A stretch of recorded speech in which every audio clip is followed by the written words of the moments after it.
या श्वेत पद्मासना या ब्रह्माच्युत शंकर प्रभृतिभिः देव सदा वन्दिता सा मां पातु सरस्वती भगवती इह शेष जाड्यापहा शुभोग्रा ब्रह्म विचार सार परमा आद्या जगद्व्यापिनी वीणा पुस्तकधारिणी अभयदा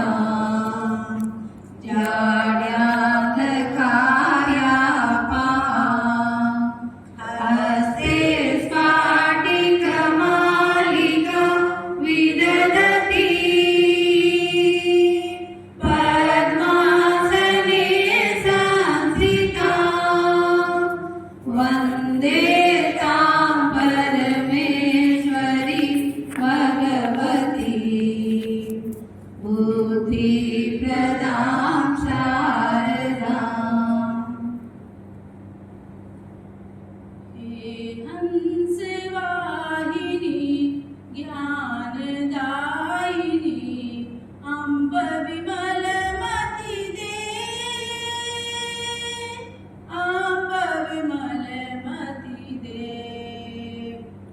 हे हंसवाहिनी ज्ञानदायिनी अम्ब विमलमति दे विमलमति दे जग सिर मोर बनाए भारत वह बल विक्रम दे आब विमलमति दे साहसशील हृदय में भर दे जीवन त्याग तपोमय कर दे संयम सत्य स्नेह का भर दे स्वाभिमान भर दे हे हंसवाहिनी ज्ञानदायिनी अम्ब विमलमति दे अम्ब विमलमति दे लव कुश ध्रुव प्रहलाद बने हम मानवता का त्रास हरे हम सीता सावित्री दुर्गा माँ फिर घर घर भर दे हे हंसवाहिनी ज्ञानदायिनी अम्ब विमलमति दे अम्ब विमलमति दे। ब्रह्मनाम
ॐ भूर्भुवः स्वः तत्सवितुर्वरेण्यं भर्गो देवस्य धीमहि धियो यो नः प्रचोदयात्।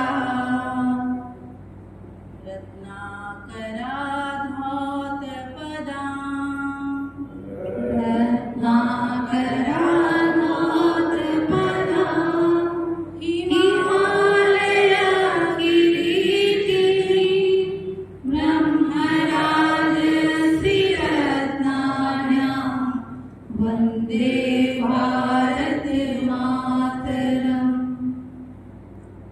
ॐ देव शान्तिः। ॐ देव शान्तिः। अन्तरिक्षं शान्तिः। पृथिवी शान्तिः। आपः शान्तिः। औषधयः शान्तिः। वनस्पतयः शान्तिः। विश्वे देवः शान्तिः। ब्रह्मा शान्तिः।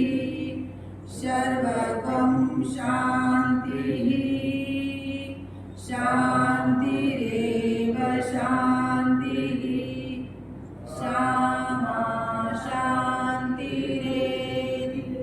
ॐ शान्ति शान्ति शान्तिः। मातृ प्रणाम। 1 2 3।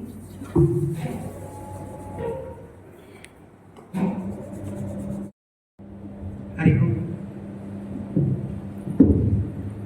आचार्य पाठशाला के प्रथम दिवस में आप सबों का हार्दिक स्वागत है एवं अभिनंदन।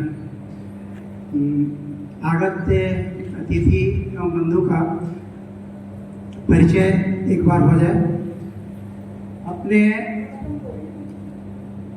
अपने प्रधानाचार्य जी के ठीक बाईं ओर बैठे हुए हैं आप हैं श्रीमान उपेंद्र भाई त्यागी जी। अभी वर्तमान में प्रांत बौद्धिक प्रमुख का आपके ऊपर दायित्व है और हम सभी पहले से भी इनके बारे में जानते हैं। आप विभाग प्रचारक भी हम लोग के पूर्व में रह चुके हैं। और उनकी ठीक बाईं ओर आप बैठे हैं श्री माधवराव जी। आप प्रथम वर्ष प्रशिक्षित हैं, स्वयंसेवक हैं एवं जमुई जिला के महादेव से मरिया गांव के रहने वाले हैं। और उनके ठीक बाईं ओर आप हैं श्रीमान गौतम सिंह जी। आप स्वयंसेवक हैं, प्राथमिक वर्ष प्रशिक्षित हैं। पावापुरी के पास एक गांव है करमपुर, वहाँ के आप मूल निवासी हैं। अब मैं अपने प्रधानाचार्य जी से आग्रह करूँगा कि आप माननीय उपेंद्र भाई त्यागी जी को सम्मानित करें और आए।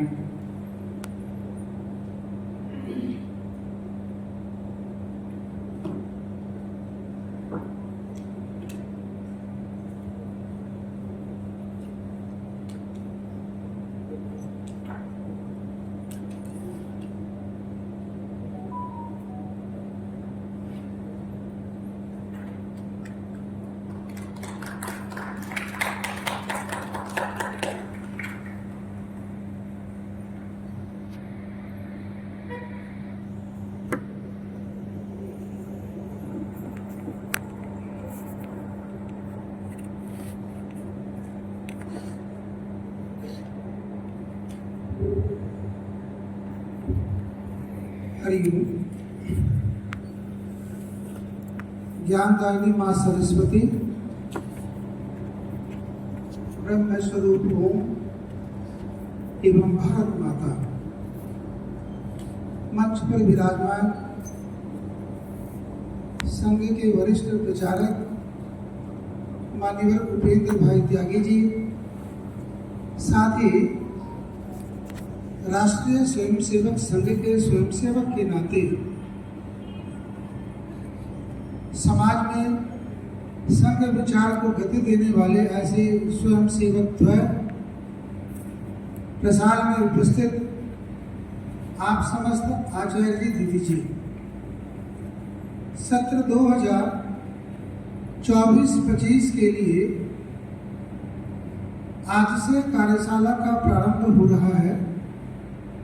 त्रिदिवसीय यह कार्यशाला है और इस त्रिदिवसीय कार्यशाला में हम सभी एक तो गत सत्र में जो कार्यक्रम हुए उसका हम सभी सिंहावलोकन करते हैं कि कैसा आप अपनी उपलब्धि कैसे रही, किन क्षेत्रों में हमने आगे कदम बढ़ाया है, कहाँ कुछ पीछे रह गए, इस पर विचार करना और अगले सत्र में एक ऐसी सशक्त योजना बनाना कि विद्यालय में भैया बहनों का अच्छा मुखी विकास हो सके और विद्या भारती ने जिस सर्वांगीण विकास की कल्पना की है इसके अनुरूप हम बालक का निर्माण कर सके। तो इस नाते कार्यशाला का ये उद्घाटन सत्र है और इस उद्घाटन सत्र में मंच पर विराजमान है माननीय उपेंद्र भाई त्यागी जी। तो मैं उनसे विनम्र आग्रह करूंगा कि वे कृपया हम सबों का मार्गदर्शन करेंगे। माननीय उपेंद्र भाई त्यागी जी। आचार्य जी, आत्मीय आचार्य बंधु और दीदी जी, प्रिय स्वयंसेवक बंधु, हम सब आज कार्यशाला हेतु यहाँ पर उपस्थित हैं और हमारे लिए कार्यशाला कोई नई बात नहीं है। हम प्रत्येक वर्ष जब सत्र प्रारंभ करते हैं तो प्रारंभ से पूर्व जो अपना संस्कार है पूर्ण तैयारी और पूर्व तैयारी, ये प्रारंभ से ही अपने लोगों ने और एक तरह से और व्यवस्था बनाई है कि हम युद्ध क्षेत्र में जाने से पहले पूर्ण रूप से तैयार होकर के जाए, पूर्ण रूप से भी तैयार हो और पूर्व में तैयार हो जाए, युद्ध में जाने के बाद नहीं। तो हमारा सत्र प्रारंभ होने वाला है तो उससे पूर्व में और पूर्ण रूप से हमको तैयारी करके जाना है। हम सब जानते हैं कि संघ की स्थापना 1925 में हुई। जब 1925 में संघ की स्थापना हुई तो उस समय एक ही स्वयंसेवक थे, डॉक्टर, करोड़ों संख्या में। संघ 1925 में शुरू हुआ एक ही काम के लिए, व्यक्ति निर्माण के लिए। कि संघ क्या करेगा भाई? तो व्यक्ति का निर्माण करेगा, केवल एक काम करेगा संघ। लेकिन आगे डॉक्टर साहब से लोगों ने पूछा, पत्रकारों ने, कि संघ कौन सा काम करेगा? उन्होंने कहा कि संघ एक काम करेगा, व्यक्ति निर्माण, लेकिन स्वयंसेवक कोई काम नहीं छोड़ेगा देश हित में। देश के हित के लिए सब काम में स्वयंसेवक आगे आएंगे। तो इसी तरह के कार्यशाला में मैं पूछा था एक बार कि भाई विद्या भारती की स्थापना कब हुई? तो आप में से कोई एक आचार्य बता सकता है कि विद्या भारती की स्थापना कब हुई? कोई भी बताइए। ये 1952 में। सब लोग का तो यही कहना है ना। तो वहां कार्यशाला में कुछ व्यवस्था के लोग भी थे, सचिव भी, अध्यक्ष भी। तो आचार्य लोगों ने कहा कि विद्या भारती की स्थापना 1952 में हुई। उसी में से व्यवस्था में खड़े व्यक्ति थे तो उन्होंने कहा कि विद्या भारती की स्थापना 1925 में हुई। तो हमको लगा कि भाई किनकी बात सत्य है? अब 1952 सत्य है कि 1925 सत्य है? तो मूल रूप से विद्या भारती की भी स्थापना 1925 में हुई, लेकिन टेक्निकली दृष्टि से विद्या भारती की स्थापना 1952 में हुई। क्योंकि 1952 में ही बीज रूप में और विद्या भारती की भी स्थापना हो गई 1925 में। जब बीज धीरे धीरे अंकुरित होता है तो बीज जो छोटा रहता है, जब छोटा रहता है बीज तो दिखाई नहीं देता है, लेकिन वही बीज जब धीरे धीरे अंकुरित होता है तो थोड़ा उसका अंकुरन दिखाई देने लगता है।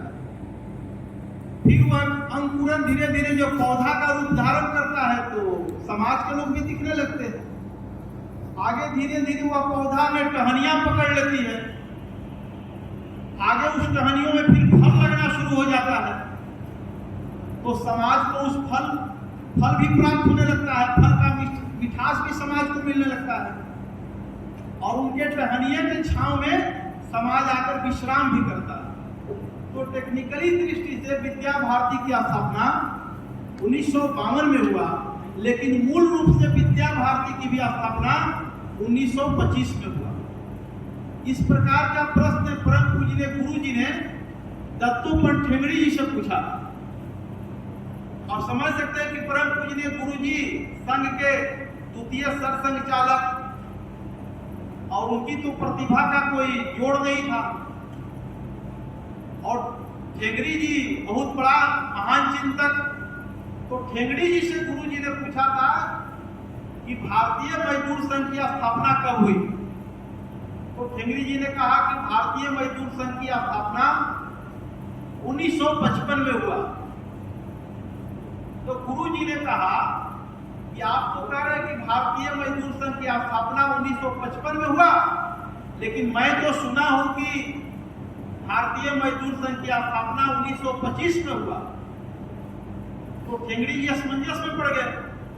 तब गुरु जी ने समझाया कि बीएमएस की स्थापना यानी भारतीय मजदूर संघ की भी स्थापना 1925 में ही हो गई थी। तो ये जितने प्रकार के आप संगठन देख रहे हैं, विविध संगठन, ये सबकी स्थापना की केंद्र बिंदु है 1925। बशर्ते कि वो छोटा बीज था, इसलिए दिखाई नहीं दे रहा था। वह बीज धीरे धीरे जब बड़ा हुआ, पेड़ का स्वरूप हुआ, फल लगने लगा, तो आज विद्या भारती के रूप में, विद्यार्थी परिषद के रूप में, भारतीय जनता पार्टी के रूप में, भारतीय किसान संघ के रूप में, भारतीय मजदूर संघ के रूप में, स्वदेशी जागरण मंच के रूप में, वनवासी कल्याण आश्रम के रूप में, संस्कार भारती के रूप में, साकार भारती के रूप में, विज्ञान भारती के रूप में आज दिखाई दे रहा है। लेकिन संघ एक ही काम करेगा। आज भी 1925 में भी संघ एक ही काम कर रहा था, आज 2024 में भी संघ वही काम कर रहा है। संघ ने अपना कोई काम नहीं बदला। 100 साल का संघ होने जा रहा है, लेकिन संघ अपना काम नहीं बदला। संघ एक ही काम कर रहा है, व्यक्ति निर्माण का काम, माइंड मेकिंग का काम। लेकिन स्वयंसेवक, शाखा से निकले हुए स्वयंसेवक, जिस क्षेत्र में हम परिवर्तन चाहते हैं, जिस क्षेत्र में, उस क्षेत्र में स्वयंसेवक आगे आकर और व्यवस्था परिवर्तन के लिए अलग अलग संगठन खड़ा कर रहे हैं। शिक्षा के क्षेत्र में हमको बदलाव चाहिए था, देश के अंदर एक संस्कार युक्त शिक्षा चाहिए, इसलिए स्वयंसेवक लोगों ने विचार करके 1952 में, और आज शिशु रूप में जो शिशु मंदिर शुरू हुआ, आज उसका विराट रूप धारण किए हुए। आज विद्या भारती के कारण और सरकार को भी शिक्षा के क्षेत्र में परिवर्तन करना पड़ा, नई शिक्षा नीति लाना पड़ा, क्योंकि विद्या भारती ने 1952 से ही, आज जो सरकार 2 साल पीछे लाई, यानी अभी यह काम विद्या भारती 1952 से कर रही है। यानी शिक्षा के क्षेत्र में हम परिवर्तन लाना चाहते हैं, इसलिए हम, इसका नाम है व्यवस्था परिवर्तन। हम व्यवस्था में परिवर्तन लाना चाह रहे हैं, इसलिए विद्या भारती आज काम कर रही है। मजदूरों के क्षेत्र में मजदूरों का सोच, सरकार का सोच, ये सब के क्षेत्र में हम व्यवस्था परिवर्तन लाना चाहते हैं, इसलिए भारतीय मजदूर संघ काम कर रही है। नहीं तो अपने यहाँ के मजदूरों का सोच क्या था? तो रोज फैक्ट्री के सामने, सरकार के दफ्तर के सामने आधे समय 365 दिन में लगभग 200 दिन वो केवल नारा लगाते हुए दिखाई देते थे कि चाहे जो मजबूरी हो मेरी मांग पूरी हो। एक ही नारा बस उनका था, कमाने वाला खाएगा, दुनिया के मजदूर एक हो जाओ। ये नारा लगाते हुए दिखाई देते थे। लेकिन हम व्यवस्था परिवर्तन करना चाहते हैं उस क्षेत्र में। इसलिए जब बीएमएस की स्थापना हुई 55 में, स्वयंसेवक शाखा से निकल करके जब बाहर आए और समाज परिवर्तन के लिए, व्यवस्था परिवर्तन के लिए जब आगे आए, तो भारतीय मजदूर संघ ये नारा को बदल दिया। आज किसी सरकारी दफ्तर के सामने, कहीं फैक्ट्री के सामने आज ये नहीं नारा लगती है कि चाहे जो मजबूरी हो मेरी मांग पूरी हो। नहीं, आज नारे लगते हैं फैक्ट्री बंद कराकर नहीं, दफ्तर बंद कराकर नहीं, दफ्तर भी चालू है, फैक्ट्री भी चालू है, लेकिन मजदूरों का अहित न हो, इसलिए आज नारा लगता है राष्ट्र हित में करेंगे काम, काम का लेंगे पूरा दाम। आज ये नहीं कोई कहता है कि दुनिया के मजदूर एक हो जाओ। आज नारे लग रहे हैं मजदूरों पूरे दुनिया को एक करो। ये नारे लगता था जो हमसे टकराएगा चूर चूर हो जाएगा, कम्युनिस्टों के द्वारा। स्वयंसेवक जब आए तो वहां नारा बदल दिया, कहा कि जो हमसे टकराएगा हम में मिल जाएगा। ये सोच, ये स्वयंसेवक, यही है व्यक्ति निर्माण, माइंड मेकिंग। व्यक्ति का जब निर्माण होगा तो वह व्यक्ति का सोच कैसा बदल जाता है, और जब सोच बदलता है व्यक्ति इस देश के बारे में ठीक से गहराई से अध्ययन करता है। एक एक क्षेत्र को लेकर, शिक्षा का क्षेत्र, कृषि का क्षेत्र, न्यायालय का क्षेत्र, विज्ञान का क्षेत्र, उद्योग का क्षेत्र, फिल्म जगत में क्षेत्र, कला के क्षेत्र में, सभी जगह आज परिवर्तन दिखाई दे रहा है। आज सुबह सुबह ही अपने स्वयंसेवक बोल रहे थे कि भैया आजकल मूवी बड़ा देशभक्ति वाला मूवी आ रहा। आज समाज में चर्चा का विषय है कि ये जो नई नई सिनेमा आ रही है मूवी, ये कहीं सावरकर जी के नाम पर, कहीं भगत सिंह के नाम पर, कहीं चाणक्य के नाम पर, कहीं चंद्रगुप्त के नाम पर, ये सब मूवी पहले तो नहीं बनता था।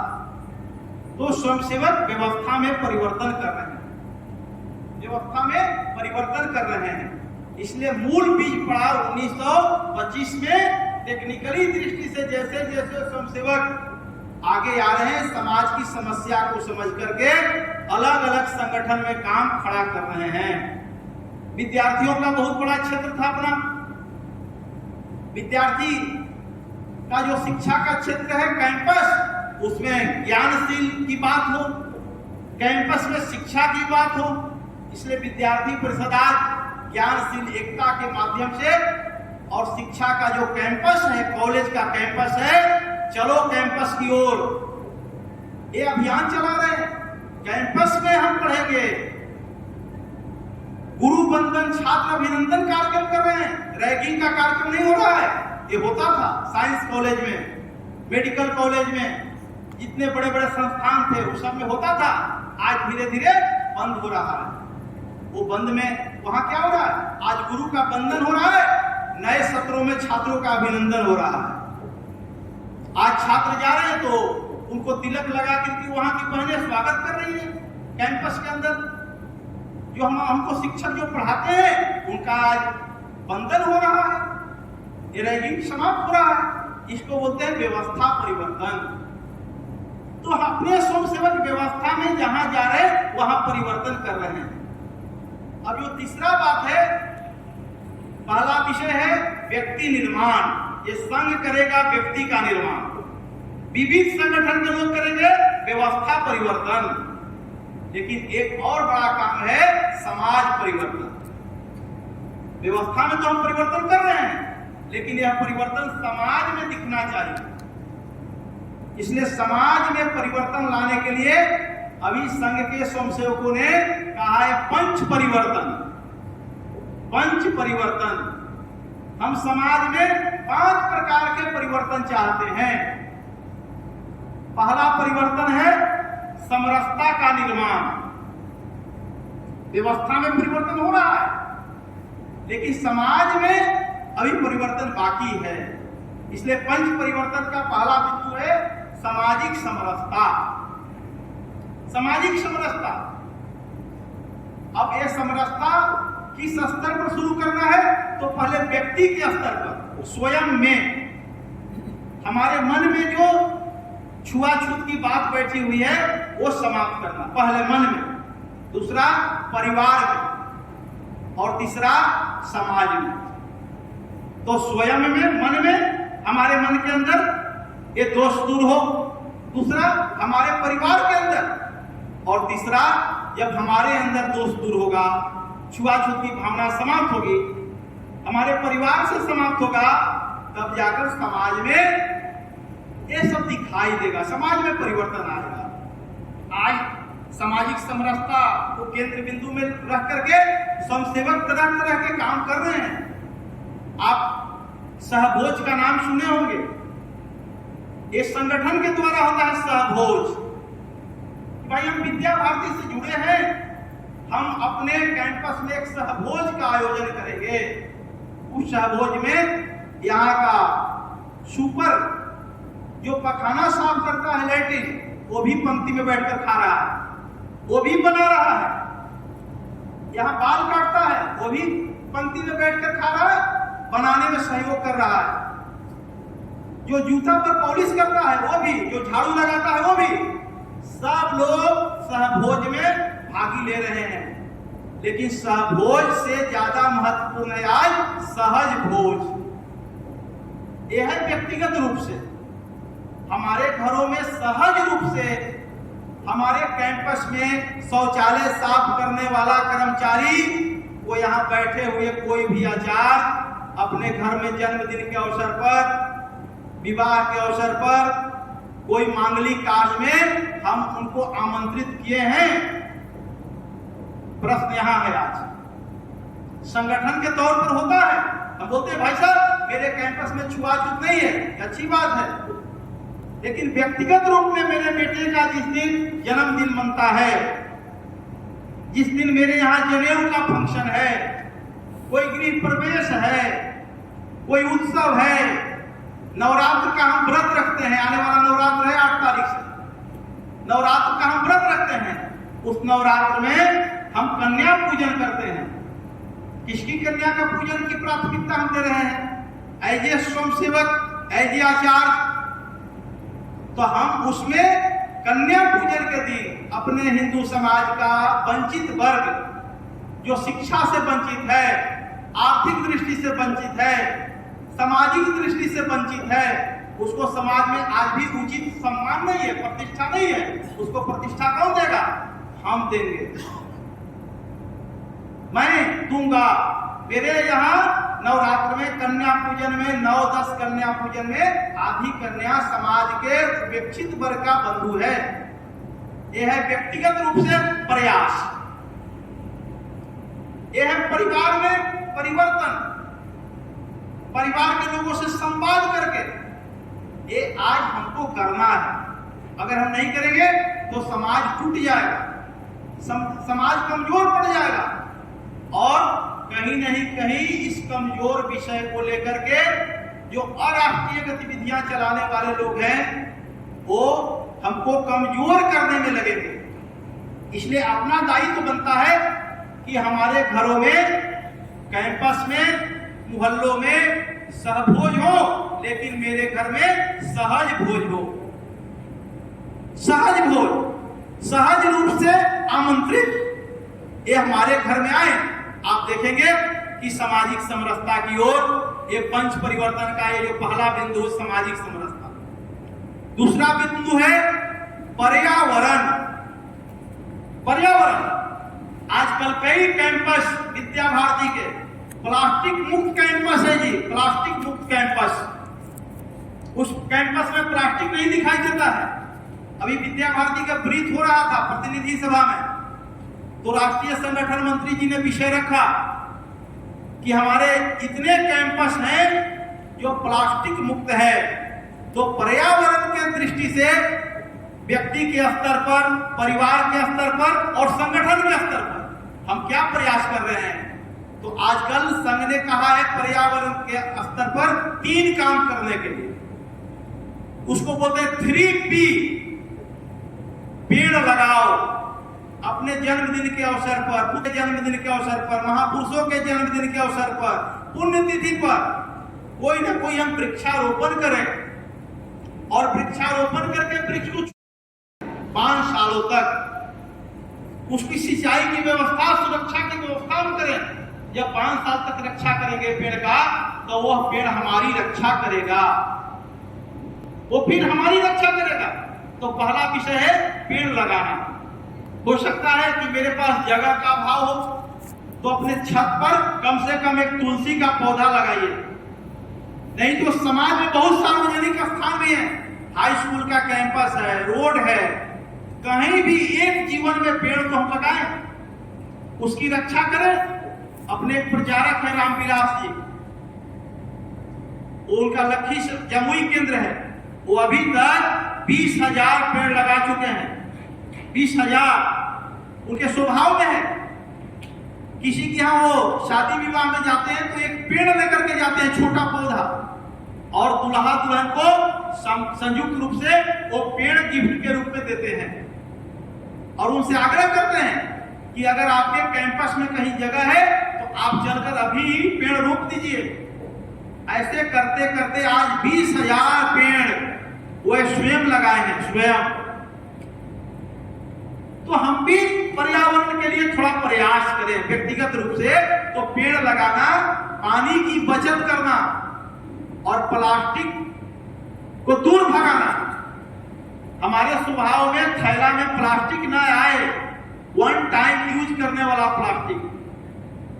हमारा स्वभाव बने बाजार में जाकर के थैला लेकर के जाने का स्वभाव। नहीं तो समाज के लोग भी जो काम कर रहे हैं वही काम हम भी कर रहे हैं। तो हम समाज परिवर्तन में हम आगे नहीं आ सकते हैं। समाज जहां का है वहीं रह जाएगा। लेकिन समाज जब देखेगा कि भाई विद्या भारती के आचार्य जिनकी पहचान है, वो सब्जी थैला लेकर खरीदने आते हैं, उनको प्लास्टिक में सब्जी देता है दुकानदार, तो कहते हैं भाई साहब थैला में डाल दीजिए, मेरे घर में प्लास्टिक नहीं जाता है। हमारे घर में शादी विवाह होता है, प्लास्टिक का गिलास नहीं आता है। कैंपस में तो नहीं आ रहा है प्लास्टिक का गिलास, कोई कार्यक्रम हो रहा है तो। लेकिन मेरे घर में ऐसा हो रहा है क्या, ये हमको सोचना है व्यक्तिगत स्तर पर, परिवार के स्तर पर, तब हम समाज में जाएंगे। ये दूसरा बिंदु है पर्यावरण। तीसरा बिंदु है कुटुंब प्रबोधन। कुटुंब प्रबोधन, हम अपने कुटुंब के साथ, परिवार के साथ कम से कम 2 टाइम में 1 टाइम रात्रि का भोजन सामूहिक रूप से हो, भोजन मंत्र के साथ हो। हमारे घर के बच्चे भी भोजन मंत्र बोलते हैं क्या? विद्यालय में तो हम बुलवाते हैं, हम भी बोलते हैं, लेकिन यह इसी तरह का वातावरण मेरे घर में भी है क्या, मेरे स्वभाव में है क्या कि मैं यहां जाता हूं भोजन मंत्र करके भोजन करता हूं? हमारे घरों में कोई मांगलिक चर्चा होती है क्या? हमारे घर में और देशभक्ति मूवी देखने की योजना बनती है क्या? कोई प्रेरणादायी घटनाओं की चर्चा होती है क्या? यह कुटुंब के बारे में, महापुरुषों का मेरे घर में चित्र लगा हुआ है क्या? यह सब कुटुंब प्रबोधन, कुटुंबों के बीच में और प्रबोधन। हम रामायण के बारे में, महाभारत के बारे में, उनके पात्रों के बारे में कभी अपने बाल बच्चों के साथ बैठकर हम चर्चा करते हैं क्या? प्रेरणा देने वाली घटना सुनाते हैं क्या? जब इस प्रकार की हम घटना सुनाएंगे, चर्चा करेंगे, तो अपने परिवार में भी आप देखेंगे कि परिवर्तन दिखाई देगा। इसके पंच परिवर्तन में यह समाज परिवर्तन का हिस्सा बनेगा कुटुंब प्रबोधन। और चौथा विषय है स्वदेशी। स्वदेशी केवल वस्तु तक विषय नहीं है कि हमारा कॉलगेट स्वदेशी है कि नहीं, पेस्ट। बहुत लोग बोलते हैं आजकल चर्चा में, भाई साहब मैं रामदेव जी महाराज का कोलगेट करता हूं, पेस्ट करता हूं, कोलगेट में छोड़ दिया कोलगेट तो छोड़ दिए हैं, लेकिन तुरंत वही व्यक्ति पेप्सी लेकर पिलाने के लिए आते हैं। बहुत थाक से हमारे सामने बोलते हैं, अब मैं कोलगेट से मुंह नहीं धोता हूं, रामदेव जी महाराज का दंत क्रांति से मुंह धोता हूं, लेकिन तुरंत वही व्यक्ति और पेप्सी का बोतल लेकर पेप्सी पिलाने आता है।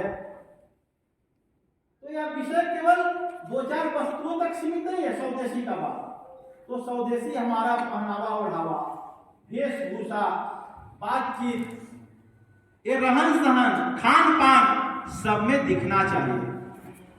स्वत्व का बोध होना चाहिए। स्वत्व का जब बोध होगा तो केवल वस्तु तक नहीं है कि हम किस ब्लेड से दाढ़ी बना रहे हैं, किस साबुन से हम नहा रहे हैं, किस शैम्पू का उपयोग कर रहे हैं। इसलिए हम समाज परिवर्तन के एक पार्ट बने, एक हिस्सा बने। तो ये चौथा विषय अपना स्वदेशी, ये हमारा विचार जाए घरों में, स्वभाव में बने। इस प्रकार की चर्चा मैं एक पांजन में छपा हुआ था, मैं आजकल बार बार वो बोलता हूं, हिमाचल की घटना कि हिमाचल में किशन सिंह राजपूत उनका नाम है, उनका बेटा और 8 साल का था, वो विद्या भारती के विद्यालय में पढ़ता था। जब वो अपने बेटे के साथ 8 साल के पुत्र के साथ बाजार जा रहे थे शिमला में, तो उनको बाजार में गहना खरीदना था। उनके साथ में श्रीमती जी भी थी, यानी उस बच्चे की मां भी थी साथ में। रास्ते में लड़का देखता है कि बहुत बढ़िया दुकान है, सजा हुआ दुकान, और उस दुकान पर खिलौना की दुकान है। तो पिताजी से कहा कि पिताजी हमको खिलौना खरीद दीजिए। पिताजी तो निकले थे गहना खरीदने के लिए, तो पिताजी ने कहा कि ठीक है, उधर से लौटते समय हम खिलौना खरीद देंगे। अब खिलौना उसको पसंद हो गया। अब 2 घंटे तक पिताजी बाजार में रहे, सामान जब खरीदा गया, गहने वगैरह खरीदा गया, उसी रास्ते से उनको लौटना था। लौटते समय बेटा कहता है कि पिताजी आप खिलौना खरीद दीजिएगा ना? हाँ खरीद देंगे। बार बार बोलता था खिलौना खरीद दीजिएगा ना? हाँ खरीद देंगे। जब दुकान के पास वो आते हैं तो खिलौना, दुकानदार से कहते भाई खिलौना दे दो, मेरे बेटा को पसंद है। कितना दाम हुआ? दुकानदार ने कहा कि 200 रुपए दाम हुआ। 200 रुपए निकाल कर दे दिया। वो 8 साल का बालक, विद्या भारती की विद्यालय में पढ़ने वाला बालक, और उसके पिताजी स्वयंसेवक, वो जब खिलौना लेता है तो 5 ही मिनट के बाद कहता है, 8 साल का, 8वीं में पढ़ने वाला का नहीं कह रहा हूं मैं चर्चा, 3री कक्षा में पढ़ने वाला, 8 साल का बालक, विद्या भारती के विद्यालय में पढ़ने वाला बालक, वो 5 मिनट के बाद कह रहा है पिताजी खिलौना पसंद नहीं है। दुकानदार को भी लगा कि जाते हुए खिलौना देखा था, उधर से लौट कर भी आकर खिलौना खरीदा। पिताजी भी कहे तुम 2 घंटे से जिद कर रहा था खिलौना खरीदने के लिए, अब खिलौना खरीद दिए तो खिलौना क्यों पसंद नहीं है? तो क्या कहता है वो 8 साल का बालक कि पिताजी खिलौना तो पसंद है, लेकिन इस देश का बना हुआ खिलौना है वह देश पसंद नहीं है। उस खिलौने पर लिखा हुआ था मेड इन चाइना। 8 साल का बालक था। यह है घर में वातावरण का प्रभाव, इसको बोलते हैं स्वदेशी भाव का जागरण। यह है स्वदेशी भाव। खिलौना चाहिए आपको, लेकिन किस देश का बना हुआ है खिलौना भैया? ये चाइना हमारे देश के लिए हित कर रहा है क्या हित कर रहा है? ये 8 साल के बालक के मन पर प्रभाव, विद्या भारती का प्रभाव, संघ का प्रभाव, कुटुंब प्रबोधन का प्रभाव, ये दिखाई दिया। इसलिए चौथा विषय है स्वदेशी भाव का जागरण। और नागरिक कर्तव्य, हमारा नागरिक कर्तव्य भी कुछ है। हम जहां पर रहते हैं, गांव में, मोहल्लों में, ट्रेन में चलते समय, बस पर चढ़ते समय, विद्यालय आते समय, विद्यालय से जाते समय, ये नागरिक कर्तव्य जो है हम पालन करते हैं क्या? ये भी हमको देखना है। अगर हम नहीं नागरिक कर्तव्य का पालन करेंगे तो समाज हमको देखता है, समाज देखता है। लेकिन हम एक वरिष्ठ नागरिक होने के नाते, एक सजग नागरिक होने के कारण, भारत माता के पुत्र होने के नाते हमारा दायित्व थोड़ा ज्यादा है। हम ट्रेनों में, बसों में चढ़ते हैं, आप देखते होंगे समाज का पढ़ा लिखा व्यक्ति ट्रेन में बादाम खरीदता है 10 रुपए 20 रुपए का, बादाम खाता है, छिलका कहाँ गिराता है? ट्रेन के अंदर। वो पढ़ा लिखा व्यक्ति है, अनपढ़ व्यक्ति नहीं है। लेकिन एक सरल सामान्य कुर्ता पैजामा पहना हुआ व्यक्ति 10 रुपए का बादाम खरीदता है, बादाम खाता है, बादाम का जो और खोया है, उसका कचरा है, उसी ठोंगे में डालता है। जहां पर गाड़ी रुकती है जाकर पूरे डांग में डाल देता है। अगल बगल 10 लोग देखते हैं, ये कौन व्यक्ति बगल में बैठा है भाई? देखने में वो सामान्य कुर्ता पैजामा है, इसका बहुत टाइट टोपी पहन कर ब्रांडेड नहीं पहना है, सामान्य पहना है। लेकिन ये बादाम ब्रांडेड व्यक्ति ट्रेन के अंदर डाल रहा है खोया, उसका कचरा, ये सामान्य व्यक्ति जाकर के कूड़ादान में डाल देता है। दूसरे को बैठने के लिए सीट की भी व्यवस्था करता है, आइए सर बैठ जाइए आप। कोई वृद्ध देखता है, खड़ा है, अपंग है, अपाहिज है, शारीरिक दृष्टि से कमजोर है, उसको जगह देता है, उतरते समय उसका सामान ले लेता है। अगल बगल के लोग क्या बोलते, लोगों ने शुरू किया, आपको सोचकर आश्चर्य होगा